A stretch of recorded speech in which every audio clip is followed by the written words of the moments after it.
You're listening to an Airwave Media Podcast. Ben Franklin's World is a production of the Omohundro Institute and is sponsored by the Colonial Williamsburg Foundation.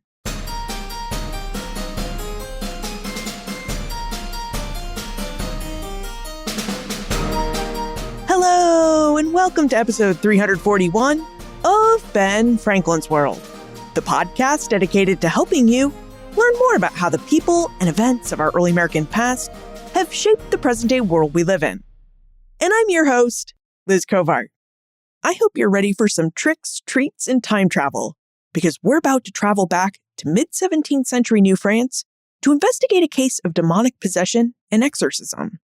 Specifically, Mairi Cowan, an associate professor of history at the University of Toronto, Mississauga, will introduce us to a young French woman named Barbe Hallay and take us through her demonic possession using details from her book, The Possession of Barbe Hallay, Diabolical Arts and Daily Life in Early Canada.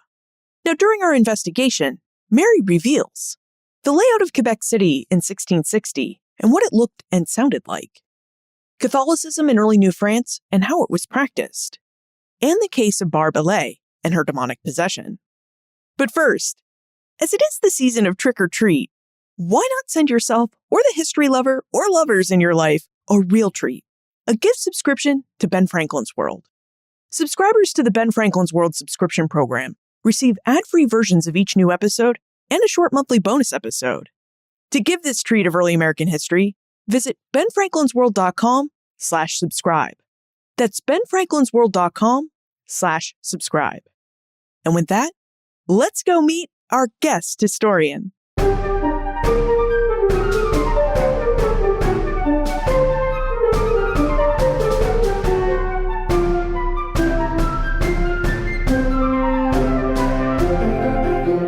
Joining us is an associate professor of history at the University of Toronto, Mississauga.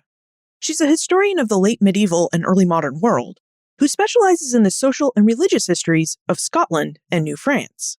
She's written numerous articles and a book, The Possession of Barbe Hallay, Diabolical Acts and Daily Life in Early Canada. Welcome to Ben Franklin's World, Mairi Cowan. Thank you so much, Liz. I'm really happy to be here and honored to be among such excellent guests for your program. Thank you, Mairi, and thank you for joining us. Now, Mairi, the reoccurring character in your book, The Possession of Barbe Hallay, is Barbe Hallay, and I wonder if we could start with how we should pronounce her name. We know she was French, she lived in early New France, but as with all historic sources and characters, there's often many ways to spell someone's name and to pronounce it, especially in this era before standardized spelling and grammar. So could you tell us how you think we should pronounce Barbe Hallay's name? There are indeed a lot of different spellings for her name.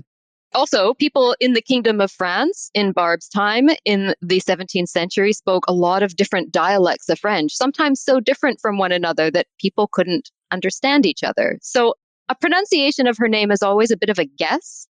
I have been inclined to say something like Barbe Hallay. Barbe Hallay. Nice. Well, I'll do my best. French has never been my greatest spoken language, but I will do my best to pronounce her name as correctly as we think is possible. Now, the story of Barbe Hallay takes place in New France, specifically in Quebec City in 1660. Mairi, could you set the scene for us? Say we're visitors to Quebec City in 1660. What are we going to see, hear, and possibly smell? And who are we going to interact with as we wander the streets of this French colonial city? So New France, as an idea, was very big.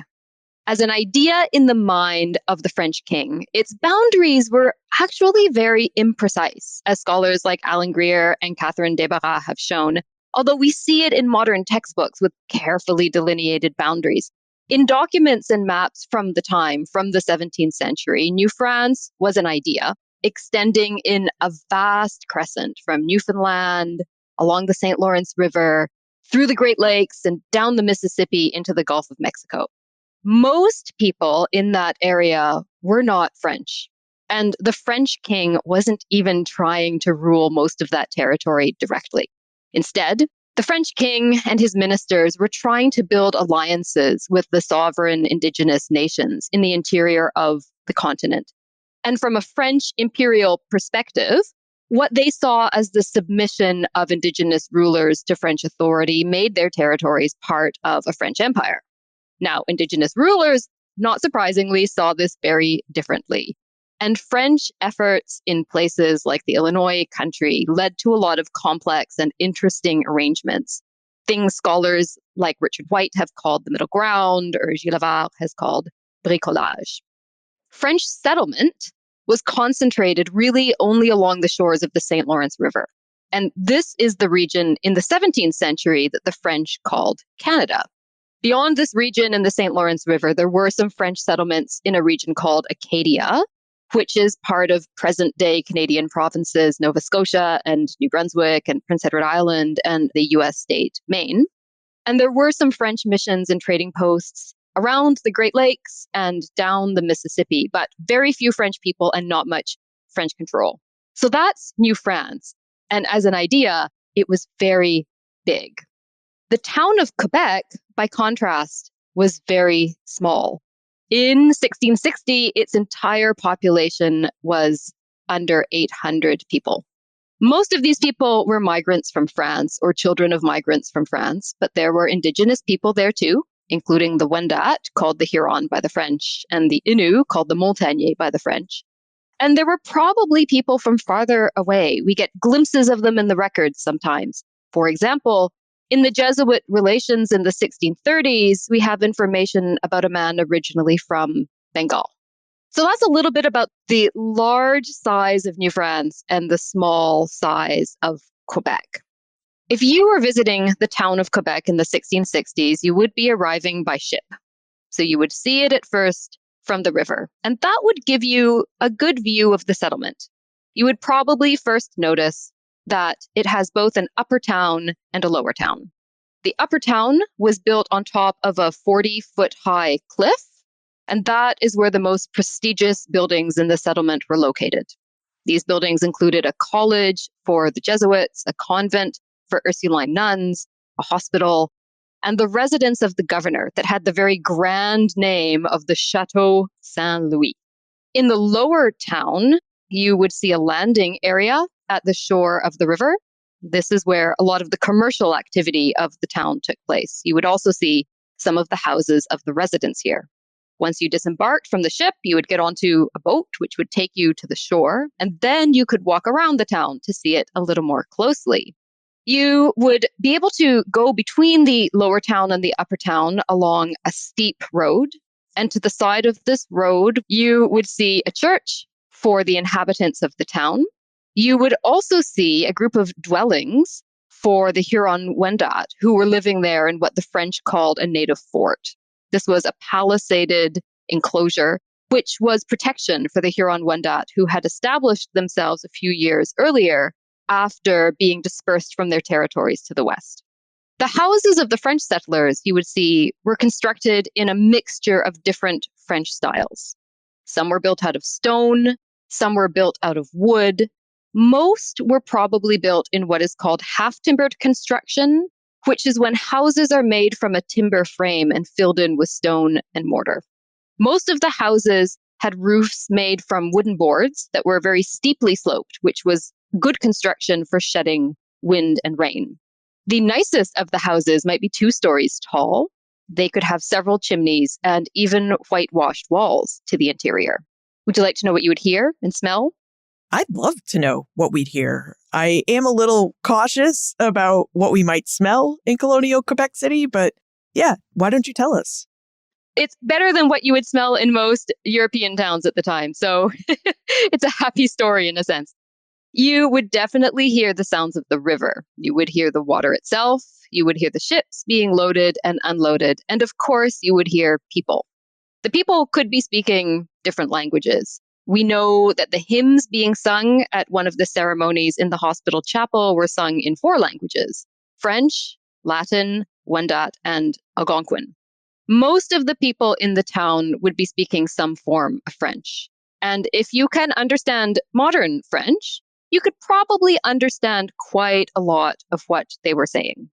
You would hear bells, which were rung several times each day at regular intervals, and also for celebrations, and also to raise the alarm. The loudest sound you might hear would be cannon fire.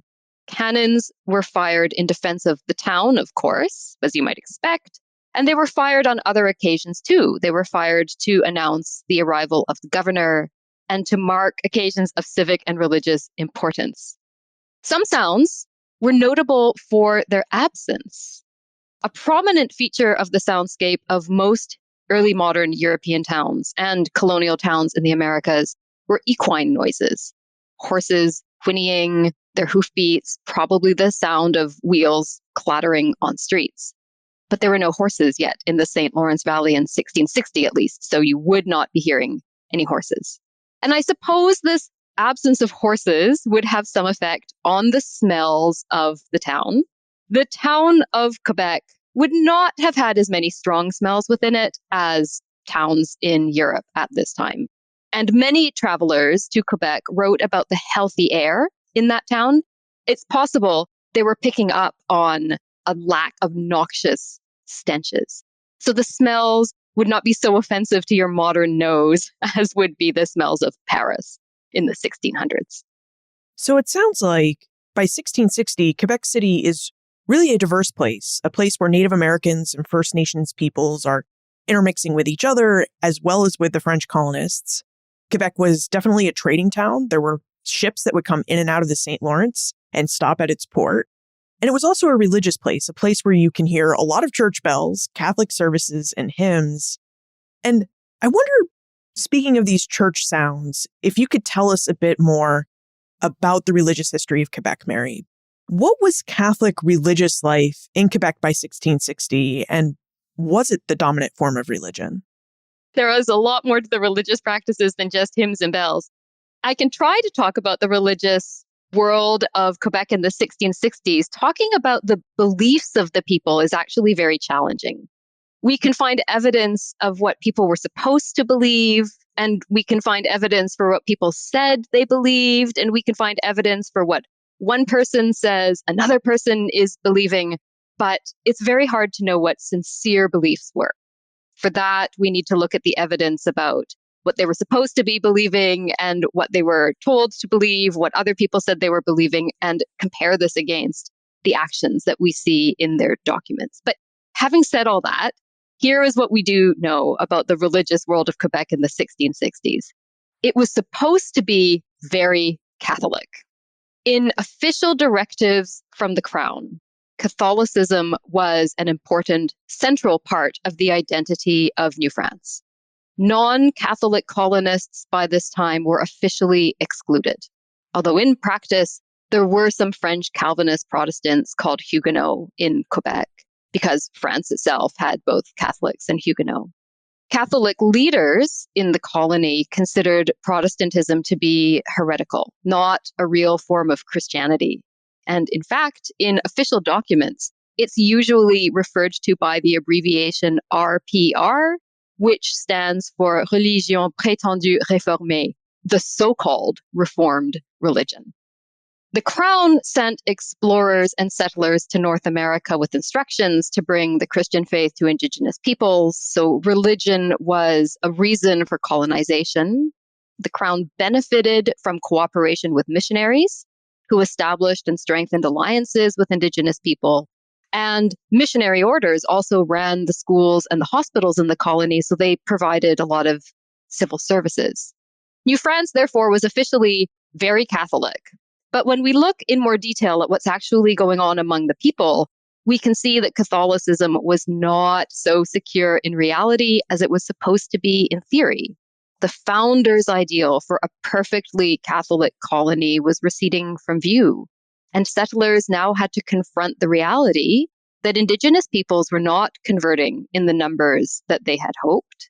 And when they were converting, they were adopting a Christianity sometimes different from what the missionaries had expected. Meanwhile, the French settlers were not always as devout as their religious leaders thought they should be. The story of New France, and Quebec City in particular, is a lot like what we see in other American colonies. On paper, the King of France has a map depicting a lot more territory than he could even dream of administering and govern. I guess he could dream of it, but he could never actually put it into practice.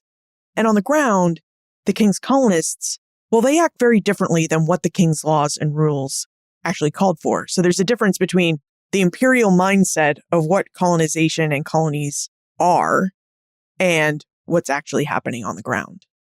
Exactly. So we see quite a different story if we read the official documents telling us what is supposed to be going on versus if we look at the documents showing us what is actually happening. And those are both good ways to study history, but we should always be aware of what the documents are able to tell us. Now, we are going to be talking a fair bit about demonic possession.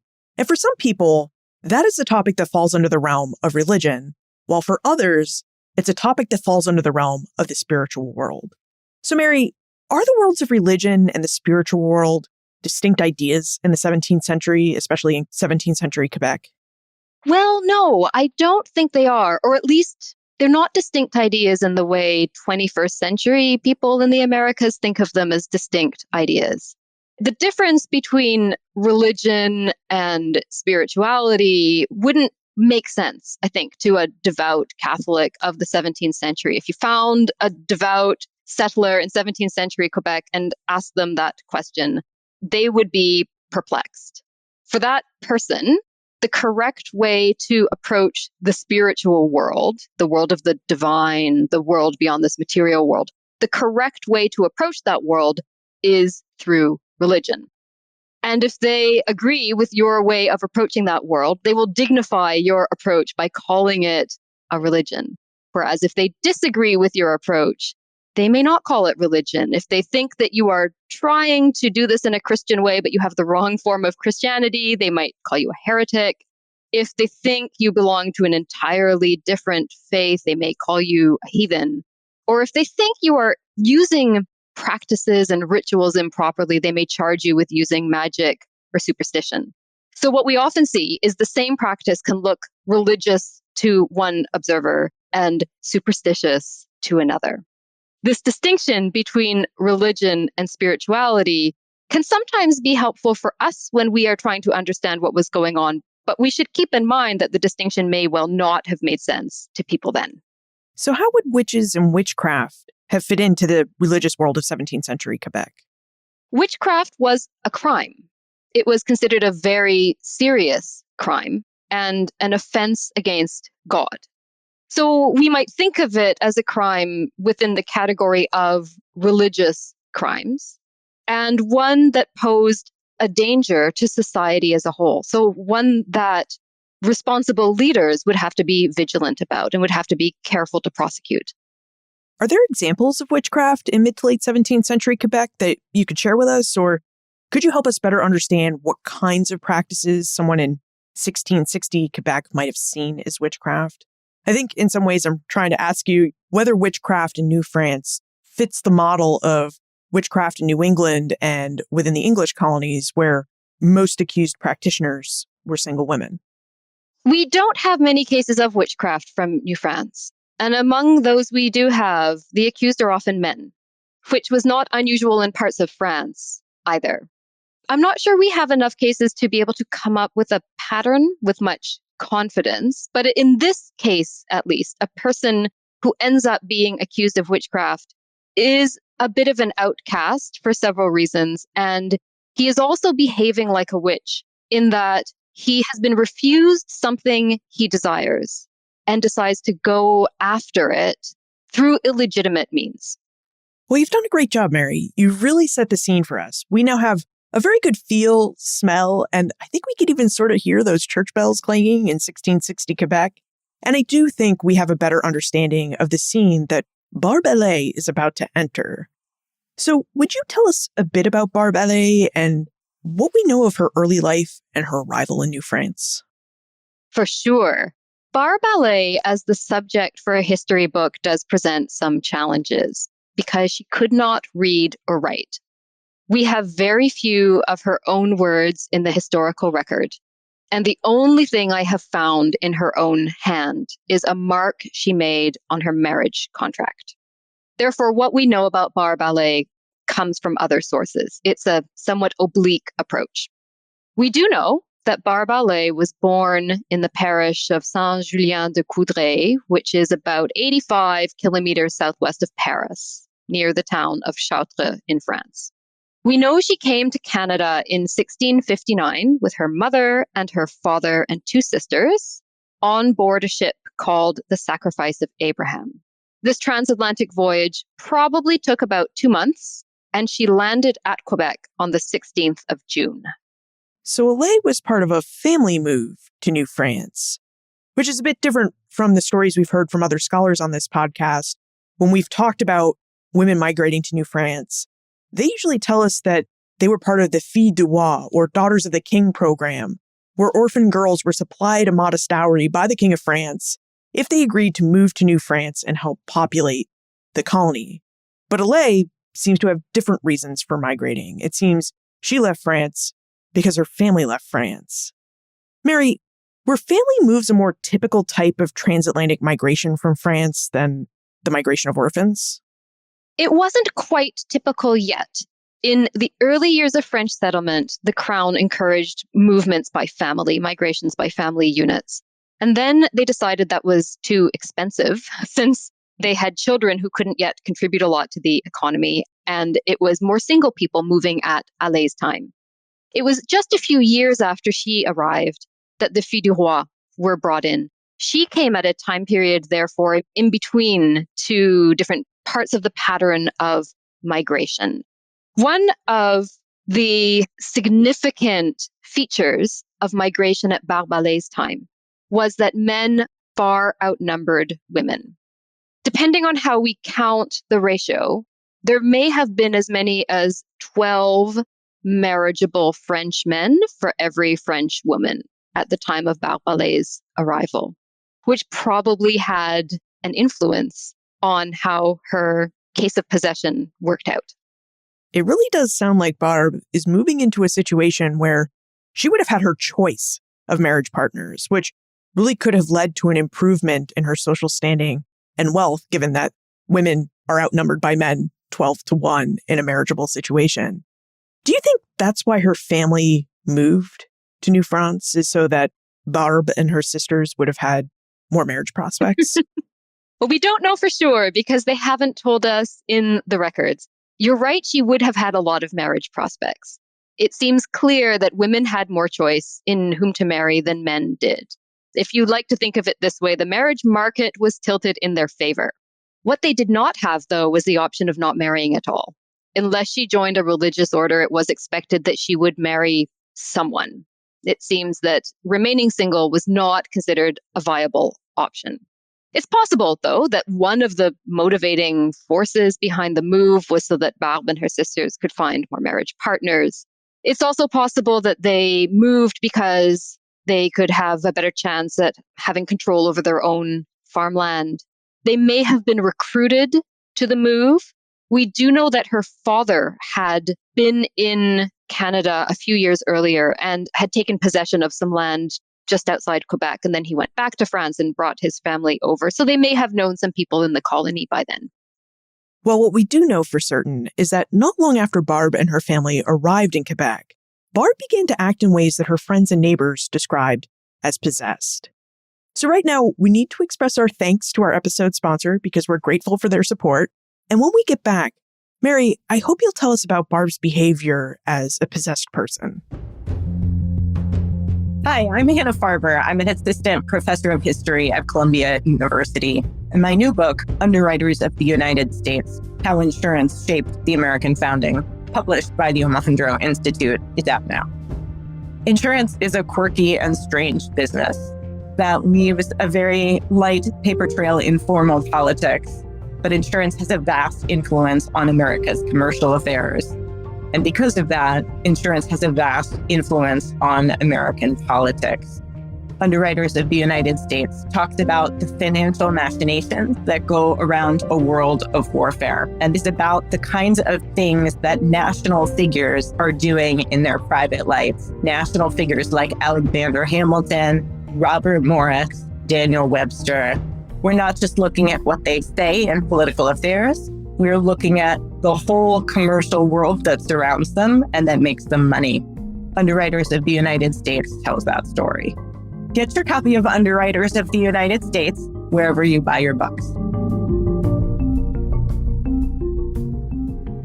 Mairi, could you tell us about the different ways that Barbe was acting that caused the people of Quebec to think that she was possessed? Yeah, this is an interesting part of the story. At first, her friends and neighbors weren't sure that she was possessed. They did notice some very strange things going on. They spoke of seeing phantoms and hearing drums and flutes where she worked, at seeing stones detaching themselves from the walls and flying about through the air. Barbe Hallay herself said she saw terrifying demons and specters. Those who described these events, though, were not sure yet how to discern what they observed.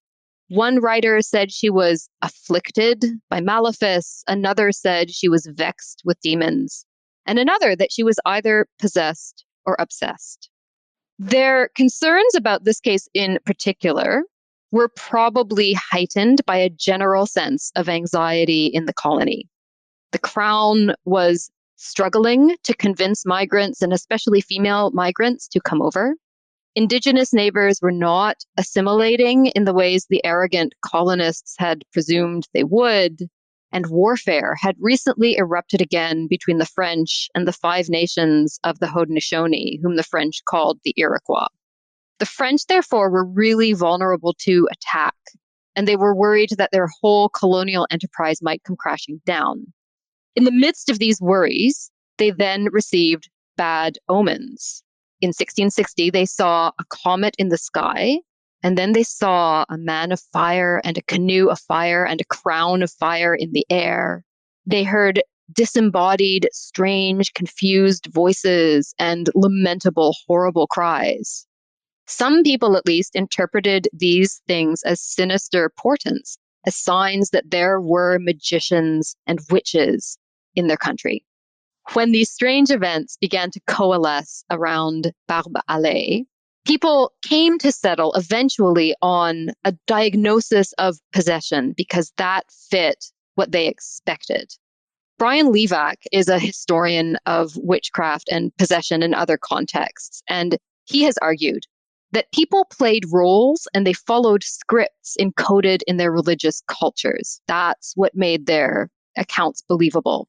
Here, we see Barbe Hallay's role believable in this anxious environment of 17th century New France. She fit what people expected a possessed person to be like. If we look at people in early modern Europe who were believed to be possessed, a word we can use for that is demoniacs. If we look at people believed to be demoniacs, we can see most of them were women or children. Hallay's age is difficult to ascertain, but she was probably in her early teens when she made the crossing. Many demoniacs were servants. Hallay was a servant. So she matched what people expected in terms of her gender and her age and her occupation. As this vexing by demons progressed and Hallay's symptoms became worse, she eventually started to speak with a strange voice and thrash her limbs. These behaviors looked like possession to 17th century French people. And then Barbe herself identified someone using witchcraft to cause the possession. So I'm imagining people encountering Barbe as she makes her way to work or between the upper and lower towns. And they're seeing stones floating through the air and hearing her talk in strange tongues.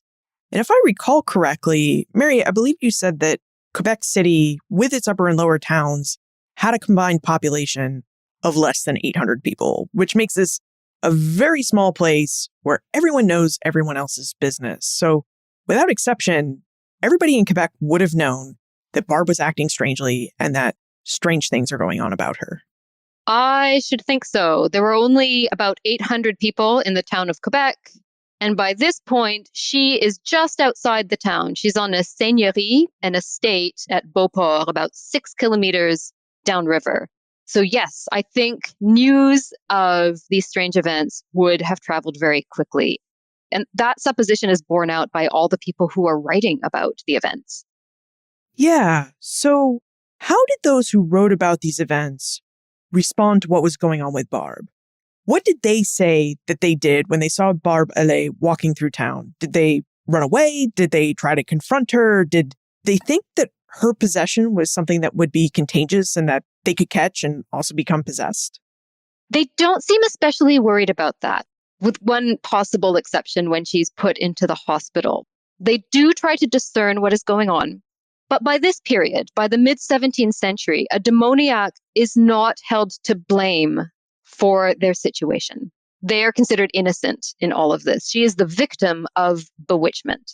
So they're not worried that she will do them harm from what we can see, but they are concerned with discernment. They want to be sure that they understand what is going on, and they want to try to help Barbe Hallay. So the vicar apostolic, a figure who will later become the Bishop of Quebec, he sends priests to exorcise the seigneurie where she is working. But it doesn't work because the manifestations get stronger.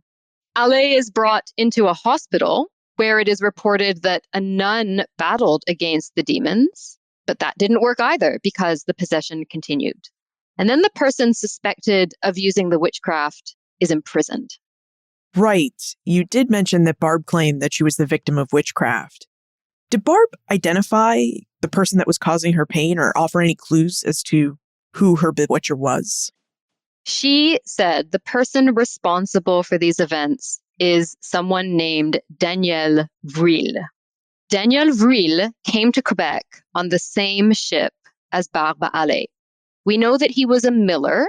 We know that he was Huguenot, so he was Protestant, at least when he left France. And he seems to have had a bad reputation. He is described as a man of bad customs. There is an Ursuline nun in Quebec named Mairi de l'Incarnation, who is very well informed from within the cloister about all of the goings-on in this community. And Marie tells us that Vril had wanted to marry Hallay and that she had been promised to him, but then was refused. Vril became angry at this refusal, and to avenge himself, he used the tricks of his diabolical art to corrupt Hallay and then marry her. Daniel really sounds like the perfect scapegoat for what is happening to Hallay, in the sense that he proposed marriage to her, she rejected him. They live in this town of less than 800 people, so everyone in town knows that Hallay rejected him. And Daniel was a Huguenot, a Protestant in this very small but Catholic majority community. So in a lot of ways, he was an outsider. Yep, absolutely. He is not a trustworthy figure, and he fit people's ideas of what a witch might be like. He is somebody who could be inclined to use harmful magic as retribution for something he desired, in this case, a marriage. And he was suspicious for several reasons. He was a miller, which was a bit of a suspicious occupation. They worked apart from other people, and they knew things about the machinery of a mill that many other people did not. And as you say, he'd been Huguenot, which very likely tainted him with additional suspicion. Did the town ever look at any other suspects, or once Hallay identified Vril, that was it? He was their primary and only suspect? From what I have seen, it's always Vril. This is the person Hallay named. She seems to have been believed, and then evidence was collected against him in particular. Well, this definitely raises a question of the courts of justice and how they work in colonial Quebec City. So was Quebec a place where you were innocent until proven guilty, or is this a place where Daniel is going to have to prove his innocence? This is a place where they weren't quite sure what to do in a case like this. Mairi de l'Incarnation reported that Vril was put into prison and she wasn't sure what would happen, since these cases often take a long time to determine. Figures of authority who might be expected to look after the case were the governor and the vicar apostolic, and they were in a long and sometimes petty quarrel about who would be in charge of what. And it seems that this quarrel spilled over into the situation of Barbe Hallay's possession and the possible involvement of Daniel Vril. And the vicar apostolic and the governor bickered about who was supposed to be in charge of what was going to happen. So they weren't sure how to proceed. But there's good news here, Mary. You're a historian. You've done a lot of research into this case. You've looked at all the available records. So you know what happened. What did the court decide once the governor and the vicar apostolic figured out how the court was going to operate? I can tell you some of what happened. We are only certain about some of it. We know that evidence was collected. Evidence was collected about the demonic infestation, about the innocence of Hallay, and there were proofs against Wheel that were gathered. Unfortunately, we don't have this evidence. We have an inventory listing what it was, but we don't have that evidence itself. We know that Daniel of Wheel was executed. He was executed in October 1661. The sources disagree about the means of the execution and his crime. After a careful examination of archival sources, I think the execution was by musket. I think he was shot. And the crime could have been a combination of different things. I think it was some form of religious crime, possibly witchcraft, possibly blasphemy and profaning the sacraments, maybe a combination of all of them. I know the historical record doesn't tell us a whole lot via its words, but is there a way we can use the method of execution to figure out whether or not the authorities thought that Danielle was a witch? And I ask because when we think about witches and witchcraft in the English and British context, they're usually burned at the stake or stoned or crushed by boulders or thrown into a river and drowned. They're not usually humanely executed by being shot. So I wonder if this method of execution says anything about what the authorities were thinking. The means of execution is odd and calls out for some kind of explanation. The source we have of the execution that was written closest in time to the event itself is a journal kept by the Jesuits. And this was a source meant for internal reading. It wasn't meant for wide publication. It was internal for the order. And I think for these reasons, for the proximity in time and for why this source was kept, I think we need to give it a lot of weight. That source has a really interesting wording about the execution because it says that Wheel was hanged or rather shot, as if the scribe, partway through writing this down, had to correct himself. Hanging was the more common means of execution. We don't know why Wheel was shot. The few people who have examined this case think it could be because Wheel might have had some kind of military background. Perhaps the hangman simply wasn't available. We don't know. There had been another conviction for witchcraft a couple of years earlier in Montreal. And that person who was convicted was not executed. He was banished from the town and he moved elsewhere and remarried. So this execution was unusual in many ways. So Daniel Wheel was executed in October 1661. What is the timeline of events, or how much time has elapsed since Barbe Hallay started acting possessed and Wheel was executed? We don't have an exact date for when the strange events began, but this could have been about a year and a half. So once Daniel Wheel was executed, did Barbe return to normal? Did she stop acting possessed? She did eventually, but not right away. She was brought into the hospital in Quebec for treatment by the nuns, who kept her at first not in the main room for sick inmates, but rather in a parlor to the side of the main room, which may suggest some fear of contagion. This is the one clue we have, that people may have been worried either that the possession itself could be contagious or that in her fits, Barbe might pose a danger to the patients. So she was in this hospital for a while. There were nuns who battled against the demons. One of the nuns, Catherine de Saint-Augustin, showed her confessor her arms, which were as black as ink from the hits she had received. But this treatment did not succeed either. Barbe left the hospital and went back to work at the same seigneurie into her role of domestic servant. And it was here that the torments were finally concluded. The person who brought them to an end was named Mairi Cowan, and she was the wife of the seigneur. She was the elite householding woman at Beauport.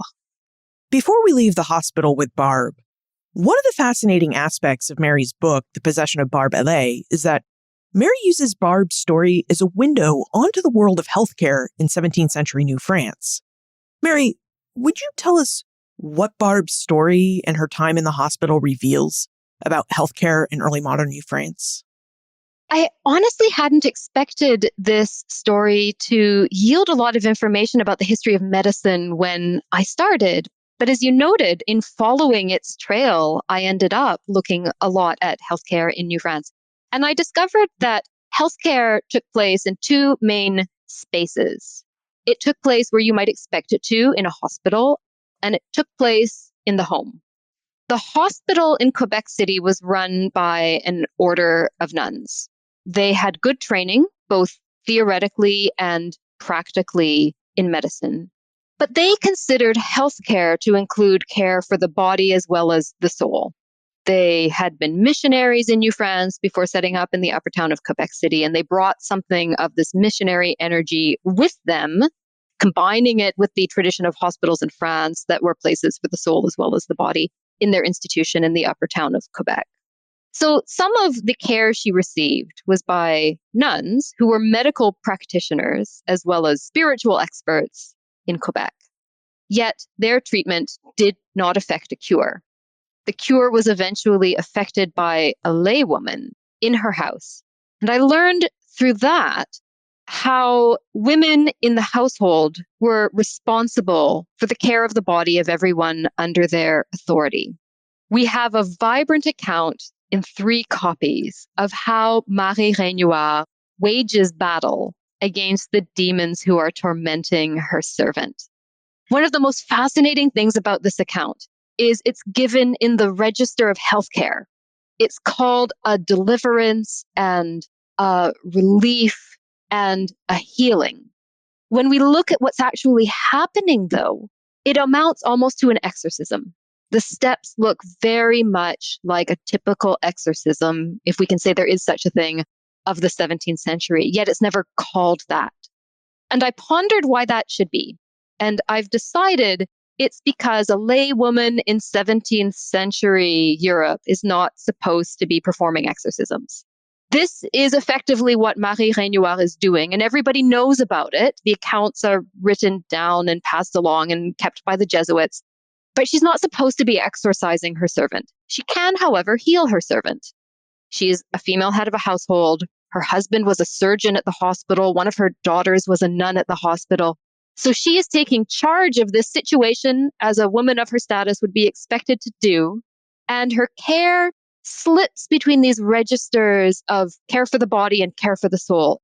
It moves into what might, in other circumstances, be a forbidden spiritual domain. Yet she pushes through into that domain, and she is finally the one who brings about the liberation of Barbe Hallay from her demons. This is another case where we can see how people were supposed to act one way in France per the king's laws, and yet acted completely different on the ground in the colonies because circumstances were very different. Exactly. These are frontier conditions, and many scholars of the history of gender have pointed out that gendered expectations become more flexible by necessity in conditions like these. So what were the steps of Barbe Hallay's exorcism? What steps did Hallay's mistress take while attempting to heal Barbe? Late one evening, she heard her servant being tormented, worse than she had been before. She went into her servant's room, and with her, she had the rib bone of Jean de Brébeuf. Now, Jean de Brébeuf is another important character in the story, although he was deceased. Jean de Brébeuf was a Jesuit priest who had died about 13 years earlier. He was killed on a mission to the Wendat, and the French regarded him as a martyr. Renoir's account says she took this rib bone of Brébeuf and held it against Barbe Hallay. She conjured the demon, which is a step in the exorcism, and commanded him to leave. They argued back and forth. The demon claimed the girl was his. Renoir countered that the girl was hers. Her father and mother had given Hallay to Renoir and insisted in the name of this martyr that the demon leave. She commanded the demon to name who the martyr was. The demon gave the right answer. The demon shouted that he was being burned, that he could not tolerate it any longer. And after some shouts back and forth, contortions of limbs, strange voices emanating from the mouth of Hallay. Finally, it was in the name of what Brébeuf had accomplished that Renoir commanded the demon to leave, and he went. Hallay could then say a prayer, and she was delivered. That sounds like it was a pretty involved process and perhaps frightening experience that Barbe and her mistress had. I also have to wonder about Barbe's reputation at this point, because it seems like if you were possessed, that might be reputation damaging. So what happened to Barbe after this possession? Was she able to have a life and be seen as a respectable member of the Quebec community? Considering all that had happened, and considering the many people who wrote about the possession of Barbe Hallay, her life after the deliverance was remarkably unremarkable. Following her deliverance, she had one more very short run-in with a witch, but it did not last for long. And then she was back in the hospital, but now as a waged employee. Following that, she worked as a domestic servant in a different house in the town of Quebec. And then she got married to a respectable French settler. They moved across the river, set up a successful farm, had some children, donated to the church, and she died. It seems as if this earlier possession left no taint on her subsequent reputation. That seems quite remarkable, and yet I can also see how it might have been commonplace to not taint someone's reputation over possession, especially in a fledgling colonial outpost where every person's labor counted and you have way more marriage-eligible men than marriage-eligible women. Her behavior following the deliverance must have been entirely as expected for healthy people in New France, and she seemed to get along just fine. Now, before we move into the time warp, I have to ask, when scholars study events like the Salem witch trials, for instance, modern-day scholars have been trying to figure out what caused those young women of Salem to act erratically and as if they were bewitched and possessed. Have you likewise been trying to figure out whether Barbe Hallay was really possessed, or if she was struggling with her mental health, or perhaps a disease that was causing her to convulse? Or are these questions really beyond your scope? Were you just investigating this case from a purely historical standpoint, taking the community's word that Barbe Hallay was possessed? I remain professionally agnostic on the question of whether she was actually possessed. And I haven't indulged much in the question of what was really behind the possession. What would we in the 21st century think of the possession? I've been more interested in how the community interpreted the possession and what that says about them. One thing, though, that I have been thinking about is how this possession offered Barbe Hallay a kind of authority she otherwise wouldn't have. When historians have looked at the preponderance of women and children and servants among the possessed, they have theorized that one reason for this pattern is that these are groups who normally don't have much authority. Children are expected to obey parents, wives are expected to obey husbands, servants are expected to obey employers. When a person is possessed, they have this contradictory authority. In theory, they lose authority over their own body and will. They're not responsible legally for what they do while possessed because it's seen as the possessing demon who is controlling their body. So in theory, they lose authority. But in a way, they also gain it because in losing this authority, they can voice opinions that otherwise would not be acceptable, and they can behave in ways that otherwise would be attacked. If Barbe Hallay had in fact promised to marry Vril, she might have been about 13 years old, and if she then decided she did not want to marry him, she had put herself into a bit of a difficult position. By law, she was within her rights to break a marriage contract and marry somebody else if she chose. By custom, though, that could be difficult to do. An agreement was an agreement. And she wasn't really at liberty to not marry anyone at all. While possessed, however, she was for a time dispensed from these expectations. So I don't know, I have no idea whether she was putting on the possession deliberately as a strategy to avoid marriage, or if it just happened to be a convenient way to avoid marriage, or perhaps there is no connection at all. But I've wondered about the possibility of the social pressures on a young unmarried woman in mid-17th century New France and how that might have shaped her responses. We've just spent an entire conversation talking about the story of Barbe Hallay, which, in the grand scheme of history, is what we call a microhistory. It's a story of an everyday teenager who we don't have a lot of records for, but it's a story that Mairi was able to use to see and say something about the community of colonial Quebec City and perhaps the larger picture of early American history.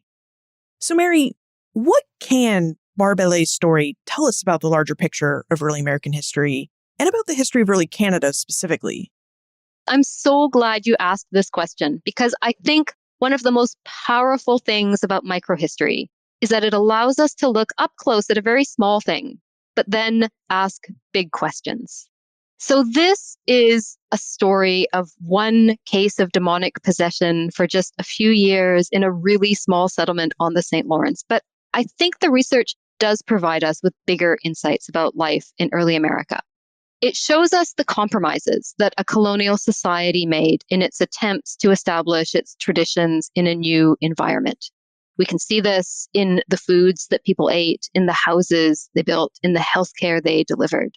And we can see this more deeply in how the French settlers adjusted their expectations for what a Catholic colony would look like when an earlier generation's ideals were fading and they needed to confront failures or at least disappointments in their mission. The research also shows us how people acted to shape their lives in the midst of forces beyond their control. We can catch glimpses of people trying to understand why winter was so cold. We can see them trying to intervene in complex international relations. Most profoundly, at least for me, I think this research shows us how precarious the colonial project really was in New France in the 1660s. I first came upon this story while I was on a family vacation in Quebec.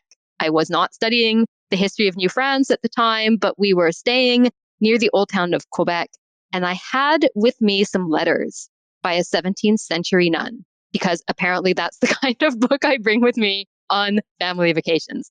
And I was immediately drawn into this story. I thought it was a fascinating account of possession. I was also struck by how anxious the colonists were about the future of New France. And that anxiety made me think more about hindsight and the contingencies of history. I could see from my perspective as a vacationer in 21st century Quebec City that the settlement had thrived. In reading the account of the possession, though, I saw how the settlers living there in the 1660s could not know the future. And they were really worried about whether their colony would survive. This story, I discovered, unfolded as it did in a context of deep anxieties about New France's place in the world. And I think those anxieties come through clearly in an analysis of why people acted as they did when faced with claims of a demonic attack. And with that, we should move into the time warp. This is a fun segment of the show where we ask you a hypothetical history question about what might have happened if something had occurred differently or if someone had acted differently.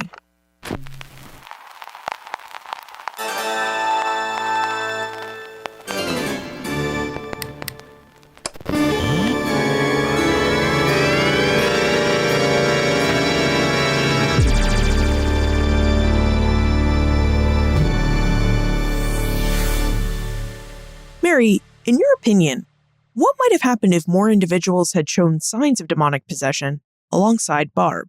Do you think 1660 Quebec would have seen a witch hunt like the one we'll see in Salem, Massachusetts in the 1690s? It's possible. If Barbe Hallay had accused other people by name of being witches, beyond the one suspect, Geneviéve, perhaps they would have been investigated too. And then if other people had claimed to be bewitched themselves or tormented by demons, that might have launched further investigations as well. Some of the conditions in Quebec were similar to Salem in the 1690s. There were tensions between more and less devout colonists.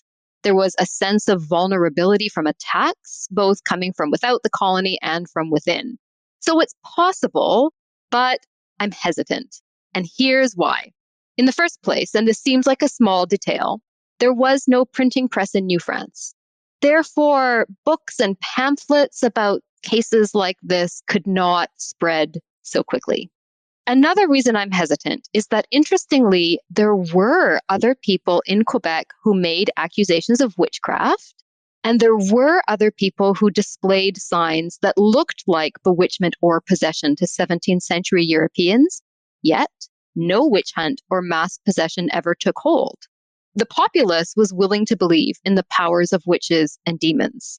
But in the years following Hallay's torments, the people in charge were largely uninterested in prosecuting the crime of witchcraft. And when they saw behaviors that could resemble possession, they instead sought natural and physical causes. So, Mairi, now that you've indulged in some research about colonial Quebec City, what are you researching and writing about now? Well, like most historians, I have a long lineup of research projects, but the next in line is a research project that's going to take me back across to the other side of the Atlantic again. I'm going to be looking at the marriage of James IV, King of Scots, to Margaret Tudor in 1503, and analyzing what effect the age difference between the partners had on their union, and investigating also some of James's so-called natural children, meaning the children he had with women who were not his wife. That sounds like another scandal-filled story. Oh dear, I seem to be drawn to such things. Now, where can we reach you if we have more questions about life in colonial Quebec City and its religious culture? The easiest place to find me is probably on my faculty webpage at the Department of Historical Studies, University of Toronto, Mississauga. If you Google my name and Toronto, you'll get there. My name is spelled in what may be an unexpected way. My first name is spelled Mairi, and my last name Cowan. And if you Google that, you will find me. I'm also on Twitter, where I can be found as historian_Mairi. I'll make it even easier. I'll include links on the show notes page to all of those places. Wonderful. Thank you. Mairi Cowan, thank you for joining us and for taking us through Barbe Hallay's story and helping us glimpse life in colonial Quebec City. Thank you so much, Liz. I really enjoyed our conversation. One of the many fascinating aspects of Barbe Hallay's case is that it allows us to see the compromises that French colonists, and really all colonists in the Americas, made on the ground in their fledgling frontier communities. As Mairi related, we can see compromises in the food people ate, the houses they built, and in the healthcare they provided. All of these traditions had to be adapted to North American environments. The foods and spices the French enjoyed were not often found in North America. Colonists had to bring cows, sheep, and pigs, as well as different varieties of plants from Europe.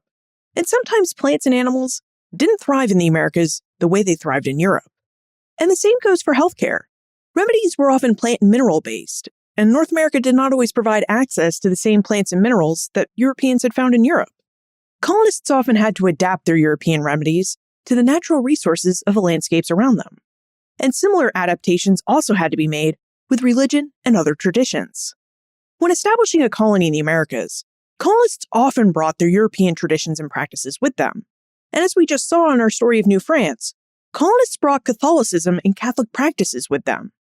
But colonial conditions sometimes meant that settlements lacked cathedrals and priests, relics, and enough people to perform services according to European gender roles. And this is exactly what we saw in the case of Barbe Hallay. A woman, not a Catholic priest, performed an exorcism on Barbe Hallay.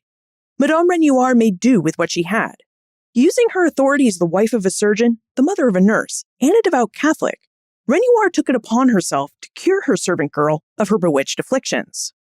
To do so, she adapted the practice to the circumstances of Quebec. Rather than using the relic of a saint, she used the rib bone of a French colonial martyr and her knowledge of Catholic practices to perform her exorcism. Does that mean Madame Renoir performed the exorcism as a priest in France would have practiced it? No. Her practice would have been against church law and custom in France. But in New France, where she lived in a settlement of fewer than 800 people, Renoir's practice of exorcism had been allowed because New World circumstances called for adapting this Old World practice. And this is a reoccurring theme in the history of early America and in our study of this period. As much as colonists tried to exactly replicate Old World practices and traditions in the Americas, they were rarely successful. Conditions were just different. Access to materials was different, and the people were different. In fact, we often see that people who disagreed with European practices moved to the Americas because It offered opportunities to fix old ways that they did not like, or to dispense with them altogether. Look for more information about Mairi, her book, The Possession of Barbe Hallay, plus notes, links, and a transcript for everything we talked about today on the show notes page. benfranklinsworld.com/341. Friends tell friends about their favorite podcasts. If you enjoyed this episode of Ben Franklin's World, please tell your friends and family about it. Production assistance for this podcast comes from the Omohundro Institute's digital audio team. Joseph Edelman, Holly White, Ian Tonat, and Dylan Holzer. Breakmaster Cylinder composed our custom theme music. This podcast is part of the Airwave Media Podcast Network. To discover and listen to their other podcasts, visit airwavemedia.com. Finally, are there other religious practices in early America that you'd like to explore? Or perhaps there's a specific place in early America that we have yet to visit and you'd like to hear more about? Let me know. Liz at benfranklinsworld.com. Ben Franklin's World is a production of the Omohundro Institute and is sponsored by the Colonial Williamsburg Foundation.